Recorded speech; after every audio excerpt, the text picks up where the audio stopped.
Assalamualaikum warahmatullahi wabarakatuh. Waalaikumsalam. Selamat pagi pemirsa, kembali lagi bersama saya Arin di Bincang Pagi. Pagi-pagi pasti happy bersama Prodi KPI. Apa kabar pemirsa? Semoga selalu sehat dan diberi kelancaran dalam ibadah puasanya ya. Nah, pagi ini sudah hadir bersama saya kedua pemateri yang sangat cantik dan ganteng. Langsung saja kita sapa. Selamat pagi Mbak Firasti, Mas Suroso. Selamat pagi, Arin. Kali ini kita akan membahas mengenai etika media online. Ngomong-ngomong media online kan ada banyak ya, misalnya Facebook, Twitter, Instagram, dan lain-lain. Nah, apa sih media online itu? Bisa dijawab Mbak Firasti?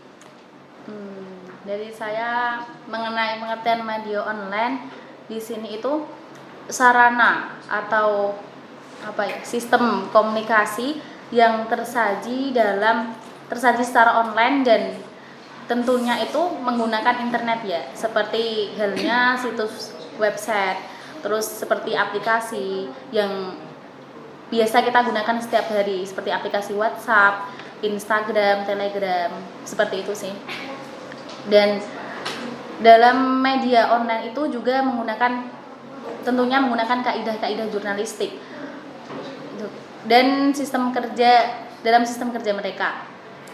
Internet sebagai media online itu media baru yang memiliki beberapa karakteristik seperti media yang berbasis teknologi, berkarakter fleksibel, dan lain-lain. Mungkin itu sih Mbak Arin dari pengertian media online dari saya. Oke, terima kasih. Bagaimana menurut Mas Suroso terkait media online? Dan media online yang Mas Suroso miliki atau yang sering digunakan itu apa? Oke, menurut saya itu media online adalah sarana komunikasi yang tersaji secara online di internet, seperti yang ada di situs web, aplikasi maupun di internet.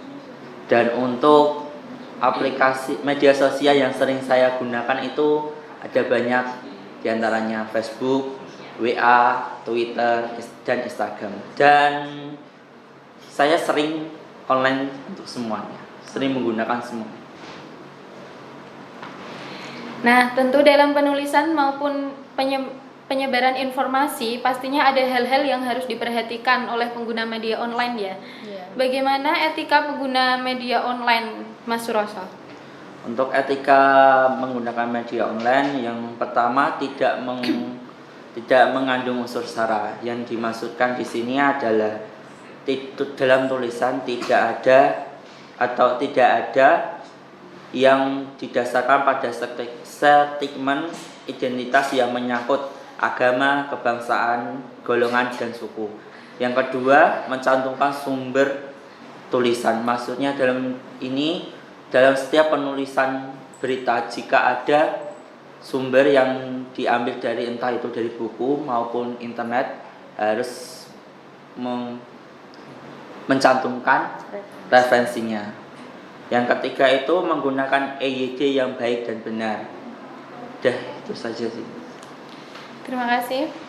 Mbak Firasti mungkin bisa ngasih contoh pelanggaran etika di media online? Dalam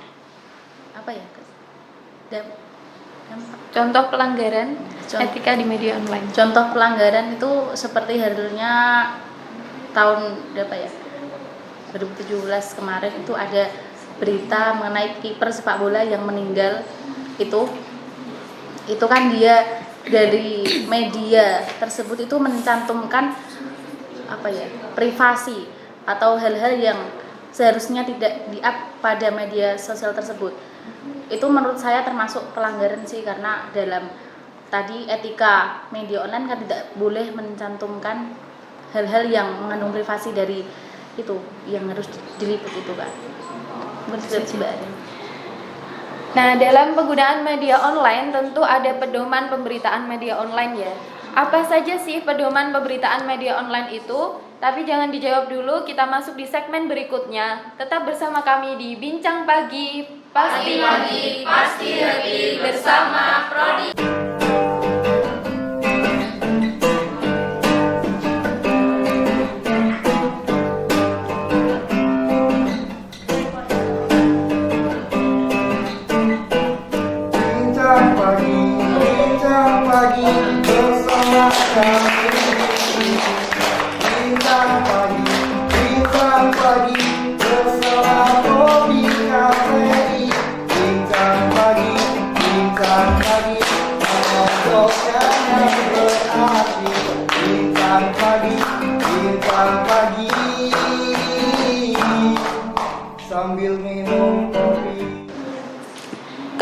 lagi bersama saya di Bincang Pagi. Pagi-pagi pasti happy bersama Prodi KPI.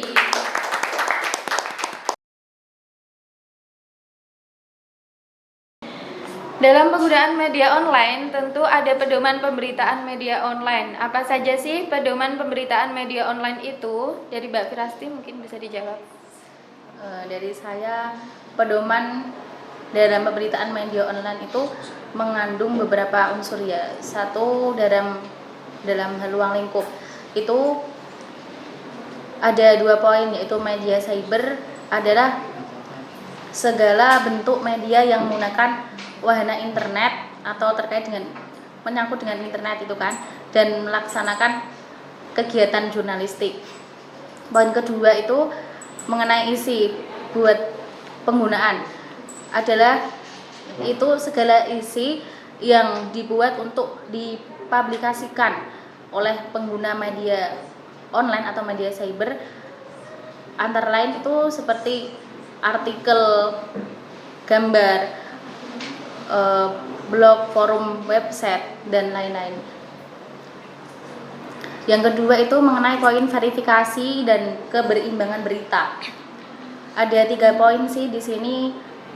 Satu itu mengenai pada prinsipnya pedomannya itu terkait setiap berita harus melalui verifikasi atau verifikasi data tersebut itu kan. Yang kedua itu berita yang dapat merugikan pihak lain memerlukan verifikasi pada berita yang sama untuk memenuhi prinsip akurasi dan keberimbangan. Dan yang ketiga itu ketentuan dalam butir A tadi mengenai setiap berita harus melalui verifikasi itu dikecualikan dengan syarat berita benar-benar mengandung kepentingan untuk publik, seperti itu Mbak Arin. Terima kasih Mbak Firasti.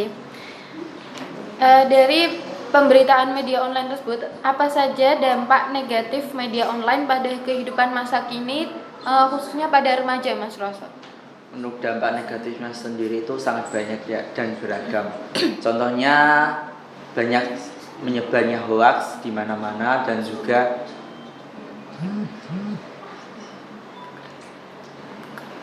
dan kekerasan remaja yang tidak dapat terbendung, menurut saya Itu saja.